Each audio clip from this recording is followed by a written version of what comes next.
I think Ursa into Darkseer is a very bad choice from Tundra. I think they should have picked Gyrocopter. The hero is getting steam with a new build. Eventually it will come into meta. I don't know, it's had bad results, but well, yeah, I don't know. I don't like it. Like, I feel like you have two melee heroes against a Darkseer that you see. You could win the lane super hard, and Darkseer kicks Ursa out of the lane, and he's good versus him in game. So I don't quite understand it.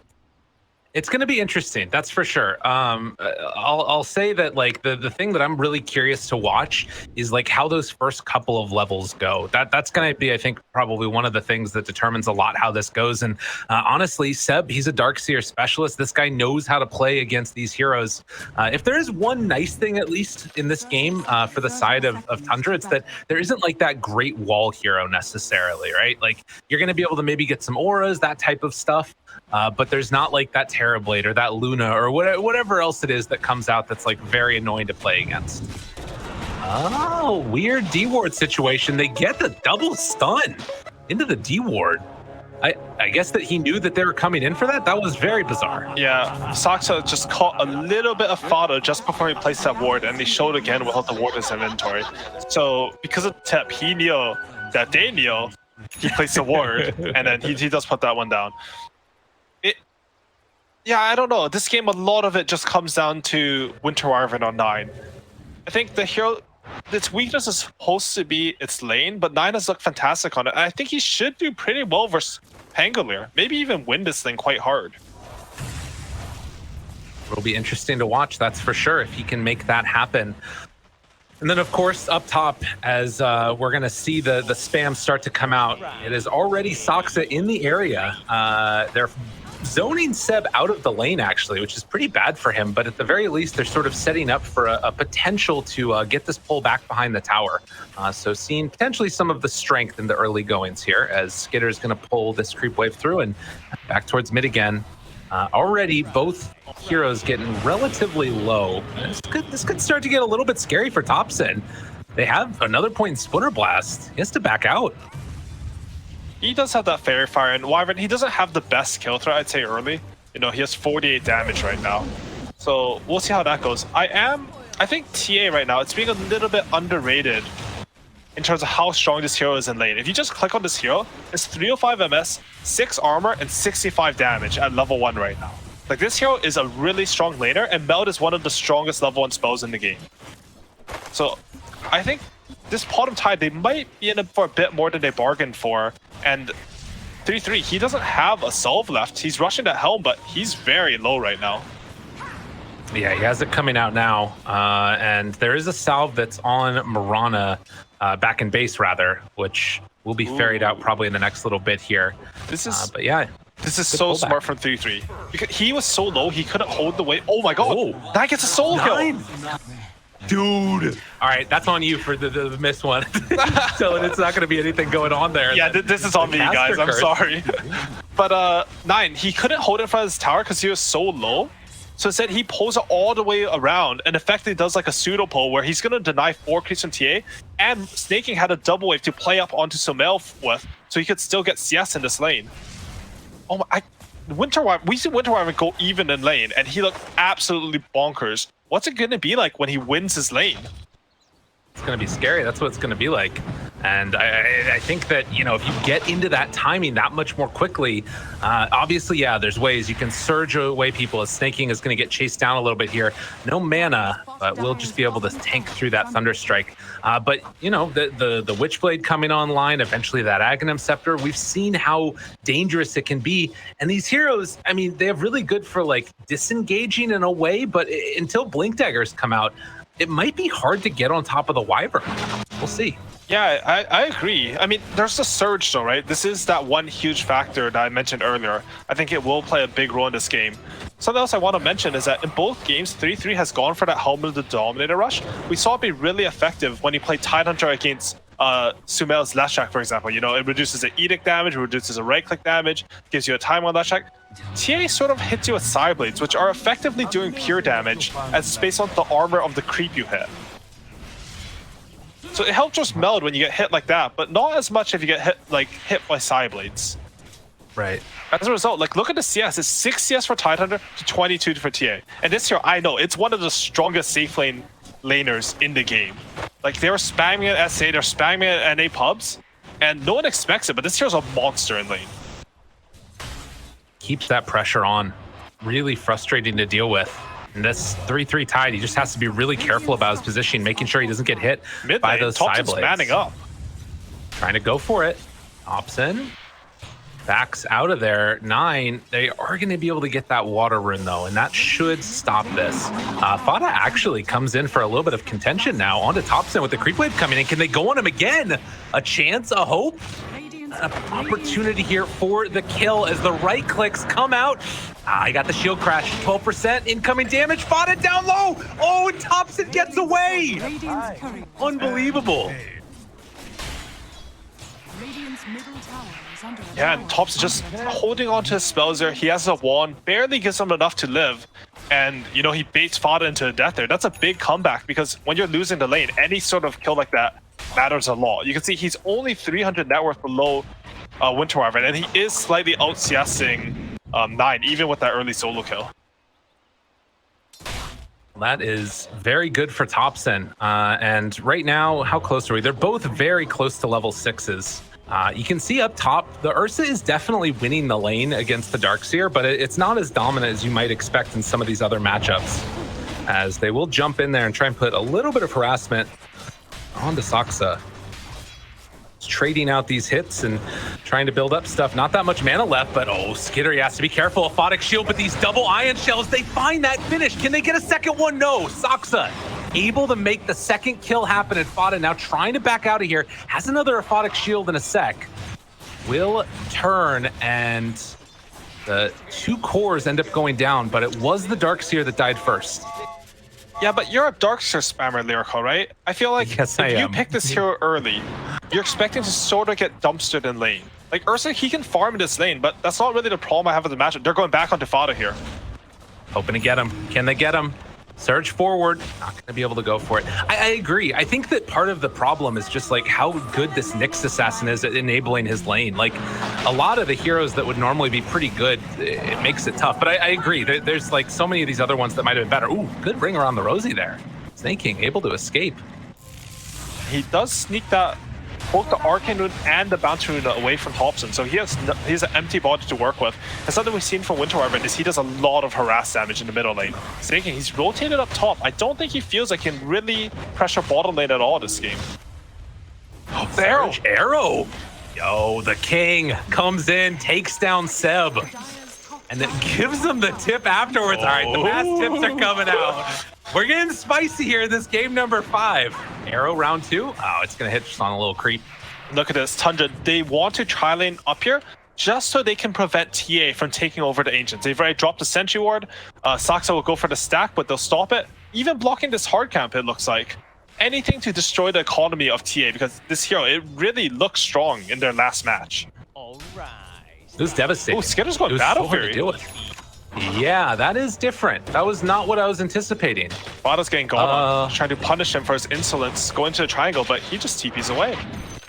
Oh, Saksa could have maybe popped Spike Carapace there. Oh, onto the shield? That would have been that would have been a clutch play there. And he even Fada tipped Saksa because he knew he was dead there.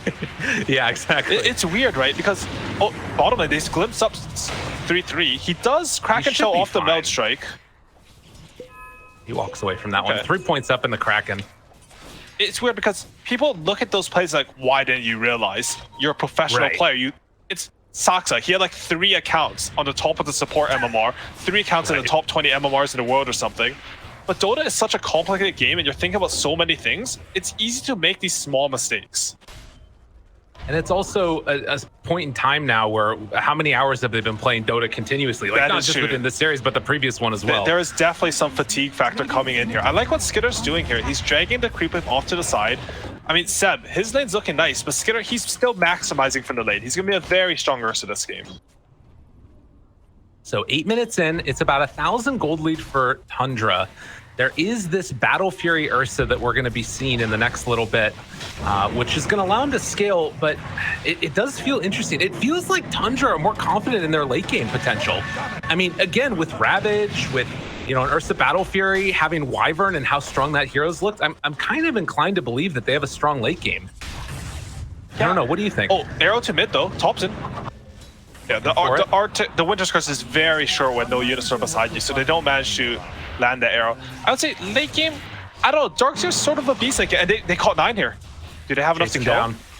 The Ion Shell slow and steady burn down. They thought that 9 was safe, so they canceled the TP, but this Ion Shell slowly whittling him down as they try and stay on top, but the turnaround of Photic Shield with the arrow. 3-3 died at the same time, but they're able to chase down and kill Saksa. And Skitter's here. He's Now chasing down Thompson.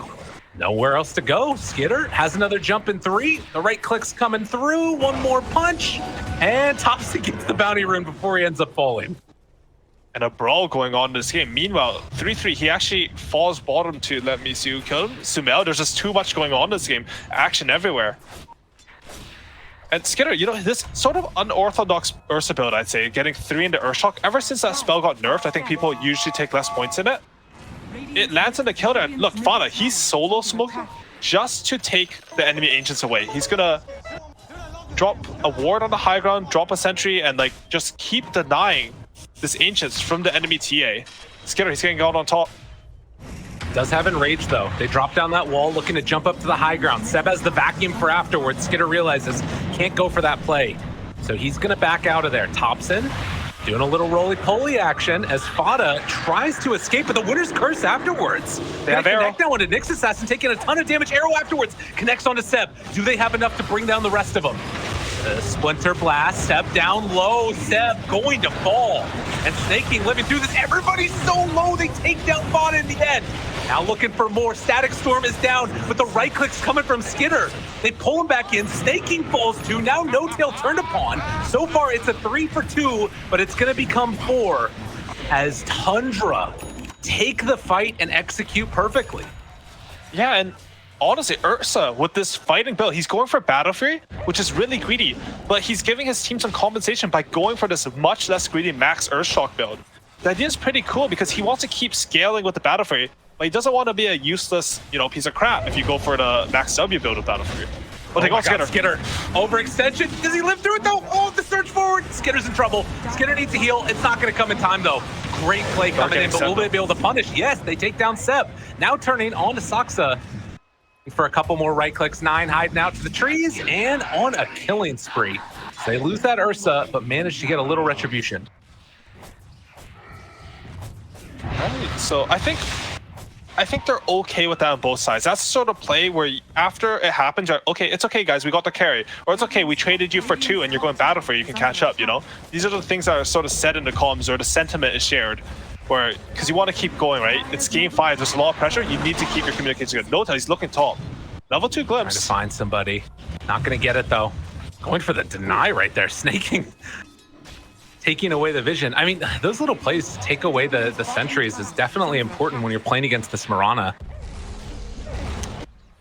Yeah, the Mirana, like there's going to be a huge sentry war this game because you have TA traps, you have Potom Invis, and vision. It's been very hard for both teams to like sort of push forward on the map, I feel, this series.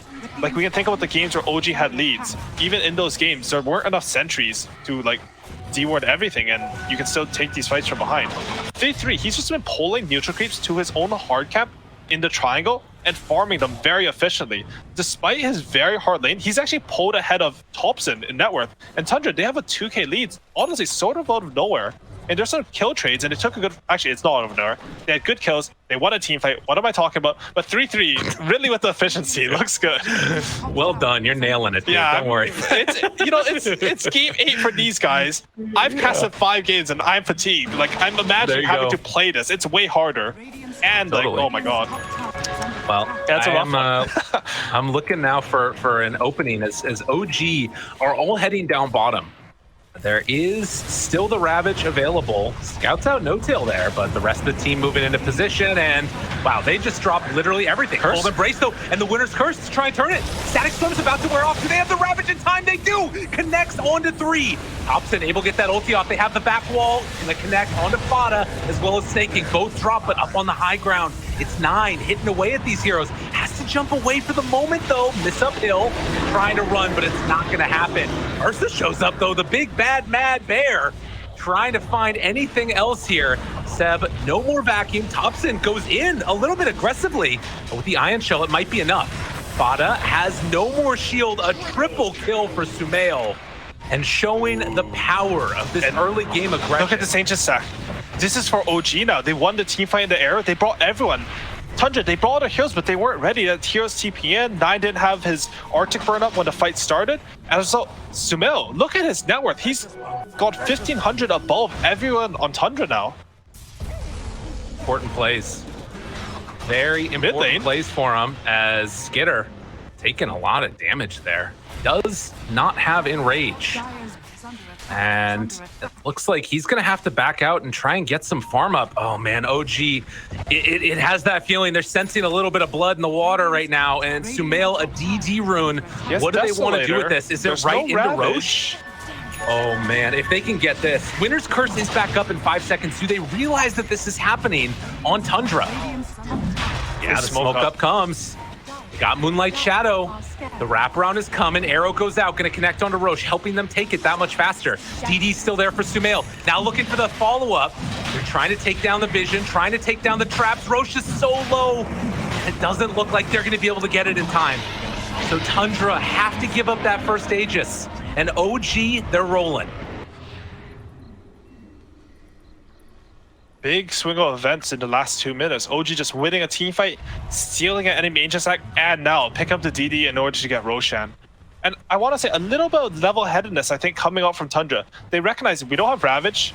We're like 50 gold off our Witch's Blade. Oh, Snaking gets picked off here. Ooh, big blow up there. I think it's always a good sign for a team's comms when they don't make like really rush defenses of objectives, whether that's TPing in one by one to the tower or like running into a Roshan fight that doesn't look good.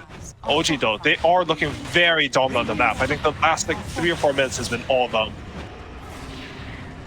That is gonna, at least for the moment for OG, attempt to turn into a mid-tier 1 tower. 9 able to sidestep but pulled back in afterwards, in some trouble. They got him. The wall is down and he is dead. No Tail able to live through it. The mech comes out from Seb, keeping alive No Tail. And now giving the tip over to Fada, who's gonna get caught fully encapsulated here in pain. As OG find themselves yet another 2 big kills. Tier 1 tower taken mid. OG, they're not letting off the gas. Yeah, and we're sort of seeing a little bit of a difference coming out. Sumail, he's itemized for Dragonlance Desolator, and he's farming very fast. Ursa, who I think most people don't see as a really high tier carry, he has to get the battle for it. He can't really join any of these fights. I mean, he did contribute earlier with the max Earthshock, but OG, they're running over Sundra a little bit here. They are. I mean, again, it's less than 1,000 gold lead. The kill score is even. They are naturally going to be like having this little bit of an advantage because of that Aegis. But as you can see, in terms of XP, in terms of gold, it's the trajectory that we're looking at, and it's all heading into the favor of OG. They do have Ravage up now on 3-3. He's 1,000 gold from Blink Dagger. I think that will be their big comeback. In these fights, if they can manage to burst either Seb or Pangolier, I think a lot of the team fight from OG sort of falls apart. That is an opportunity here. Hang upon how it goes. We also have yet to see 9 come online yet with this Aghanim Scepter, which we've seen put to great use. But as you mentioned, one of the issues is going to be the surge away that comes out from it afterwards. Yeah, we saw even in that last fight, there's a lot of repositioning coming. Oh, top lane. Sax is just diving onto Snaking. Oh, doing a little runaway there. Not enough mana to TP from the King. Oh, Snaking runs into Thompson though. Just gonna dodge away from it, but with no more leap charges, that should be the end here of Snaking. He eventually gets brought down. So OG clean up another tier 1 tower. Only 1 more remaining as they want to try and pressure up here top. And we shouldn't underestimate the Winter Wyvern, right? Like, 9 has shown what he can do on this hero. It's not about the network lead or anything. It's just like the map control and the momentum looks all OG right now. They take this tower, the heroes are positioned pretty aggressively, and more importantly, they can position in the enemy jungle while controlling mid wave. Controlling these two waves means that you have more creep pressure, and it just allows you to make more plays. They even took that tier 2 mid and took the enemy outpost very early in the game. Wild. And with the Zags, like you're talking about, it's going to be an issue for Tundra, but we've seen them come back from this before. We haven't seen their answer to this TA though. And, oh, are they really going to try and fight this right now? Moonlight Shadow, Saksa walking into this. They get that vision. Skidder looking for the jump now onto Sumail. Aegis still a minute left on it as they go into all of them. Tries to find this kill here on a no-tail, going to get glimpsed. Going back to the bottom side of the map. He's staying here. Do they realize it? Thompson going to get that roll off. Good static storm laid down, separating the rest of them. Able to pull back in here if they want to. Seb looking for that opening. Only 2 points up in vacuum. Catches onto Fada, but nothing else afterwards. And 9, he's the real target that they're trying to go on. Winner's Curse just to try and escape, but it's not going to happen. OG, they find the heroes that they need to, and now going into the tier 3 towers, they're looking high ground. No, it's looking good for it. They even had that Abaddon illusion from the wall to get the Curse of Avernus onto the tower, so just doing a little bit more damage there. And that fight, there was no Ravage. 3-3, he was trying to get his Blink Dagger, maybe a little bit of communication, maybe a little bit of stress, but they were not all on the same page and ready to fight there. No, in that fight, it started a little bit of king on king violence as, like Sumail, he shows how strong he is. He 3-shot snaking, and then he just killed everyone in that fight. Just constantly outputting DPS, and it doesn't look like Tundra really have an answer for him right now. 4,000 gold lead right now for OG. And again, as Tundra, you come into this one, you go up 2-1 in the series, feeling like it's just going to be able to get cleaned up. And 2 games in a row, this Sumail TA is leading the way. Top net worth, making the plays that they need him to. And the rest of OG playing flawlessly to boot. Can they pull out another come-from-behind victory? To be honest, a bit confused by Tundra's reaction to TA. I feel like this game, if I look at the heroes, this might be a later pick on TA. Maybe the Wyvern counters it or something. But Sumail, he looked like he had such a nice lane, and he's just like chunking through the heroes. There's not any real like refraction breakers that he's scared of. And with this Aghanim's build, he's going to be able to join his Nyx onto kills basically anywhere. Look at top. Saksa just sets up. Oh, 9 flies away. Heads up play by 9. This is one of the combos that they use in SA. They have Nyx Assassin roaming, and then some random trap, and Tia would just come in for the extra oomph to get the kill. Well, it's definitely deadly. Skidder trying to get towards that BKB still needs a little while before it comes up and online. But you can see that Tundra, they're dodging away from these fights, but every little minute that passes by, it feels like OG is gaining a little bit on that net worth lead. At some point, they're going to need to take a fight around those timings. And now they've got the dark. Barely unable to kill this Winter Wyvern Abaddon combo. Well, it is going to be now the unpause and any other timings that they're looking for. You can see Tidehunter and 3-3 is immediately queuing up the refresher. They know that if they want to win this game, it's got to be off of crazy outplays. And a scan bottom. They picked up the blink. The BKB on Skidder. Combined with the blink on Tidehunter, they want to go now. They see Seb. This could be huge. Good vision. Arrow! That reveals their positioning. Looking for a jump. They got him. Ravage comes out. Oh, but the psionic projection. TA gets out of there. They're going to find Seb. Big back wall back. And actually, they got to be careful. Tundra need to back out. They got nothing. Skidder, BKB out, will kill No Tail, but that is a Pyrrhic victory at best. Body blocks now coming in from the illusions. All right, they have Winter's Curse. You got to be careful about this one. With all these illusions, they can rip them apart. Seb gets turned on now. Gets hit with that Winter's Curse, looking for the Splinter Blast, dead. Thompson trying to make a little bit of a comeback here, but look at Sumail, he jumps in and blows up the Ursa. He didn't stand a chance, and now 9 jumped on afterwards. 3 dead for the price of 2. And with that, OG take a more commanding lead. That was the timing for Tundra, and they missed it. There's got to be some nerves or communication breakdown because you're smoked up. You have Blink Ravage. You have vision of your opponents. And Snaking, he just sort of tosses out an arrow. That lets Sumail sort of use a psionic projectile to get out. It makes Darkseer step back just a little bit. They don't have the arrow to fall upon the Ravage. He gets this huge 4-man vacuum wall, and the fight's lost. I mean, Snaking, he's looked phenomenal on his Mirana this entire qualifier, but sort of a rare misstep from him. I don't know really what caused this breakdown. I mean, maybe it was somebody making a call, we need to get vision or something else, who knows? But that's one of those moments too where you think about all these smokes that we've seen where you like drop the ward as you walk in. That high ground, that's the perfect spot for it. You see all of that. But OG take advantage of the misstep, and they're the team that's playing a little bit more cool and calm and collected right now as they head into the Roche. Second round Roche, gonna get even more of a net worth lead now. And the surge forward, they're looking for a catch for a kill. Snake King pulled back in. Oh, Disruptor, you can't leap out of that one. They find the King, bring him down. 21-15, and all of the outer towers taken. I mean, OG, are they just going to go high ground now? I think they are. I think they're ready. They still have all the lanes pushed in just because of how fast that Roshan was. And, you know, Tundra, they're making some mistakes, but OG, they're just so on top of punishing them. I feel like versus a lot of other teams, you would have, you know, you can make these small mistakes, but OG, with how aggressive they are and how fast they are pushing forward onto the map, like, these small mistakes have just led to this huge lead, and again, they're just hitting high ground. What are they scared of right now? Not a damn thing. 3-3 down there trying to farm up towards that eventual refresher that we know he wants to get towards Sumail, though. Comfortable standing here, taking down this tier 3 tower. Nine has Aghanim. He's gonna kill this wave, TP back, and sell his bottle for it. A little bit of timing for Tundra, maybe a glimmer of hope, but it's looking very scary for them right now. They glyph the wave so he can't get he can't get it. All right, now he's gonna get it as he comes on back home. And oh my God, Sumail just hits so hard. The Aghanims is done. Snake King gets caught, he gets killed. Oh, every timing just gets interrupted. These misplays from Tundra. Drop another one. It's just so hard to play the style of Dota that Tundra's been playing, moving OG around the map against Notel's Disruptor.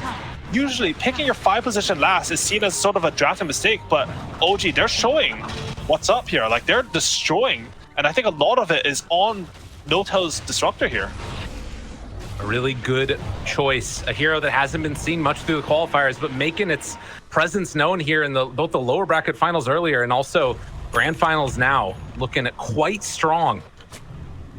And we might be in for some real shenanigans here in a moment. We've got vacuum AoE on Darkseer. He can go in with that Aeon disc now. Saksa has the Aghanim Scepter. I mean, you've got to stay so spread out right now as Tundra. Burrow looking to try and take a second set of racks. They don't even have the Ursa in with them. He needs to get towards that Blink Dagger. A couple hundred away. This creep wave will give it to him. But afterwards, no buyback. It's going to be an all-in play that they have to make. Can they bring down Sumail twice? BKB with the whole team behind him with the surge. OG, they just back away. They recognize that this was a timing for Tundra and they're not going to give him the fight that they want. The thing is, this game, how Dota works is the team with more lane shove generally gets more information. It's like a sentiment I keep saying because I think it's really important. Right now, OG has more heroes that shove lanes already in the Darkseer and TA. If they take these racks, fight. Jumps back in, finds him, muted, silenced, dead. They take him down, godlike Sumail, now trying to pull back in Fada. They've got control over Skitter, who's just gonna jump back and away. But that is BKB down from Sumail, but no more buyback on this Wyvern. And Fada trying to get out of there. The ulti's gonna be popped, but they're gonna run him down. The stuns, the kills. It's all feeling like it's coming up OG here in this game number 5. They walk up high ground again, take this second set of racks. They have buyback on the Abba, but no buyback on the Wyvern, and they can't fight without the Wyvern. It's so much of their damage. No, they absolutely can't. And Sumail there, just with a psionic projection, teleporting behind the Wyvern, coming from this unexpected angle. They combo that with No-Tail's clutch Stag Storm, and they just burst him down. Ooh. They do have a ward here, though. This is the fight Tundra are looking for. They have the vision. Is this the person you want to go on? They jump for No-Tail, but he gets the 4-step away. He's living. Now he got it in an awkward position. Vacuum back, catches. Skinner gonna pop that in range, but all of the right clicks coming in from Sumail after the fact with that Hurricane Pike. Tries to get out of there. Buyback comes from Disruptor. They didn't use Ravage. Tundra holding on. It's just so difficult, though. I don't even see what the play is here. Yeah, it has to be some amazing Winter's Curse into a big Ravage, right? They do still have the team fight spells to bring it back, but it does look really hard. I mean, Sumail, he's just so farmed here. Is this... How much GPM does he have right now? It has to be something insane. He's... Okay, he's only at 800. It looks more than this, but that's because there's been so much fighting. The thing about this game that's impressive from Sumail is how much gold he's taking away from his opponents while farming this much, I think. It's been very oppressive is the feel from OG, who have come up with answers for this stuff. And I mean, you look at him when he has that Ion Shell on, it's what, now up to 3,200 HP on the TA, and Thompson ready to jump. They got the Sonic projection afterwards, catches the Ursa. Where's the help? Cold Embrace is out. Now, afterwards, the Winner's Curse, only catching onto one, and they turn on the Skitter and Rage out, trying to run away. He hasn't been able to do anything on this Ursa. The chase down comes to Sumail, finds that kill. That is what they needed. They bring down 1 by 9, but the rundown continues. There's no buyback on this Ursa. OG, they're so close they can taste it. They want to look for this finish here as they move up and try and take down this tier 3 tower. The big Ravage comes out, but the roll up from Thompson, able to live through it. The turn back, he wall jump in from Thompson, finding that kill yet again. They're gonna buy back now onto Snake King. Thompson keeps on running in. The right clicks, 3-3, no Ravage left, nowhere left to go really. They're trying to buy time for this Ursa to come back in, and there is no more Aegis. As they chase down, but Thompson jumps in, still living through it, trying to get all of that regen back. Tundra, they're holding on to their high ground. It's a 20,000 gold lead at 30 minutes. Good. But they won't give up yet. Again, TI hopes this is what it all comes down to here for them.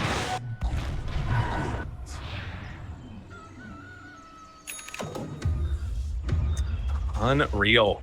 Tundra, after looking so good, they just don't have an answer for this TA Aghanim Scepter in the safe lane. And a bunch of bounty runes left over for Sumail. Just to further increase that net worth lead. And Sumail, he almost has his Daedalus.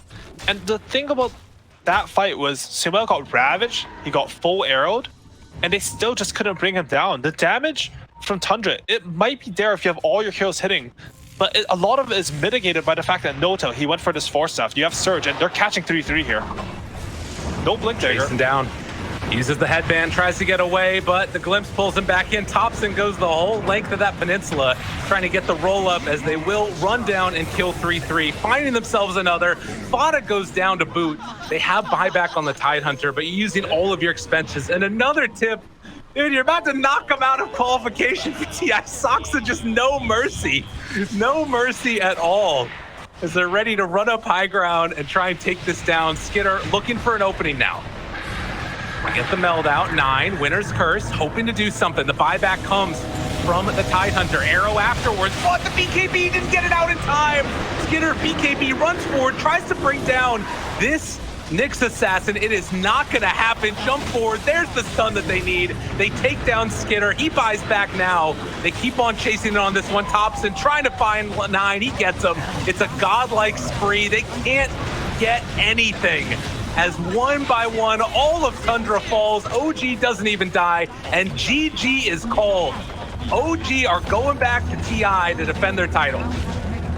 Just an amazing game coming out from OG here, and